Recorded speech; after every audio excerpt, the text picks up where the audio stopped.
Well, these poems are excerpts from the poetry of a man who died nearly 200 years ago at the age of 29. Many political people might question what we can learn today from someone so young, who lived in a time so unlike our own, and who was, after all, a poet. But Shelley lived at a time of turbulent politics. He was born in the middle of the French Revolution, which was overthrowing feudalism and establishing capitalism. He grew up during the Napoleonic War and lived through its aftermath in Italy. Industrial capitalism was just starting in Britain. It was a time of great change and of conflict between sections of society and between ideas about how society should be run.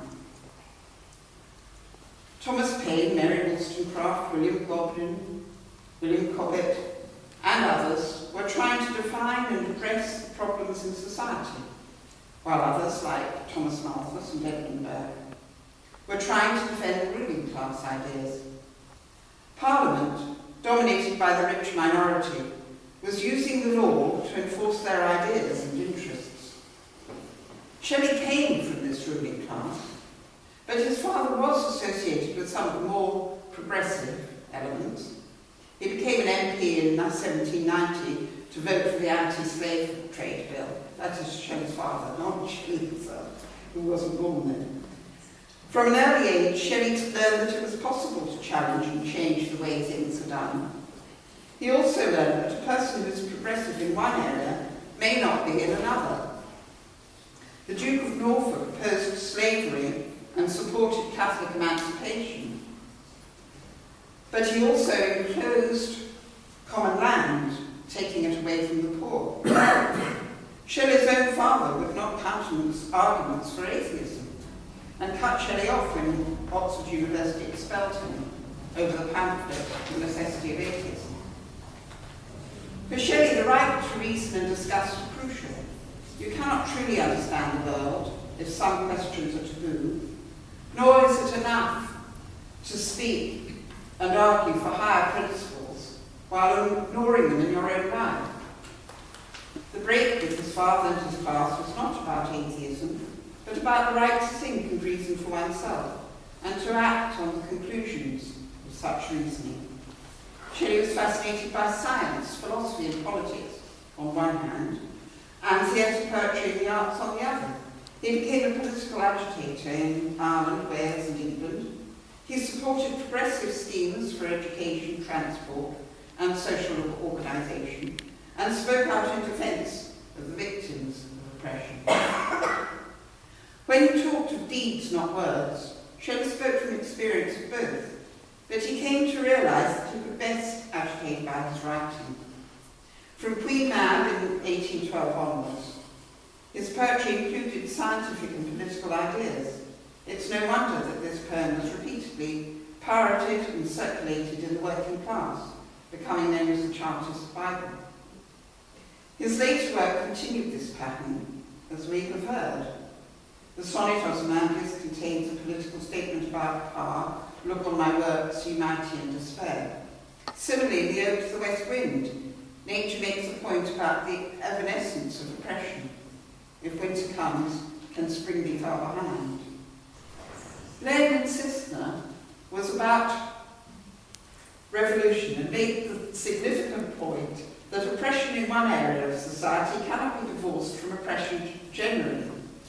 Can man be free if woman be a slave has not echoed down to our own times because it was an off-the-cuff remark.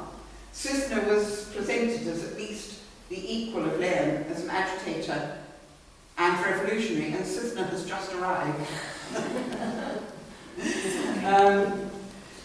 Both the poem, The Mask of Anarchy, and his prose essay, A Philosophical View of Reform, express the view that violence is a tool of oppression and that the use of violence against oppressors is hazardous, as it can lead to a new oppression, military power taking precedence over civilian decisions. Shelley pointed out that revolutionary violence is initiated by the ruling class, and he had not yet come to an understanding of how to deal with this before he died. What he was sure of was that unity of purpose and sheer numbers were key. Rise like lions after slumber in unvanquishable number. Shake your chains to earth like dew, which in sleep had fallen on you. Ye are many, they are few. He was far-sighted. He realised that the reforms being demanded would involve a struggle, and that they would not be conceded by the ruling class. If it came to a struggle between rich and poor, he said that he was on the side of the people.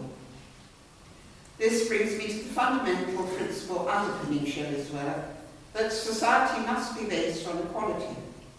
He had seen the life of the rich and that of the poor. He had seen the effects of industrial capitalism on the old agricultural world, and he knew that it was increasing wealth for the few and immiseration for the many. Where he differed from his contemporaries was that he could see individual issues as a part of a whole and generalised what needed to be done.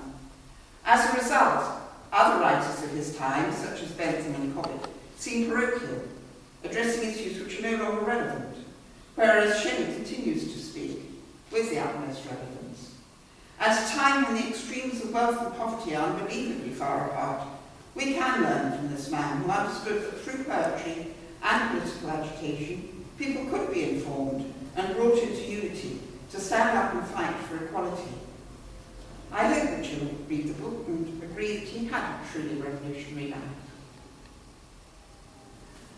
And it's very nice because in this room there are a lot of people, musicians and actors and artists and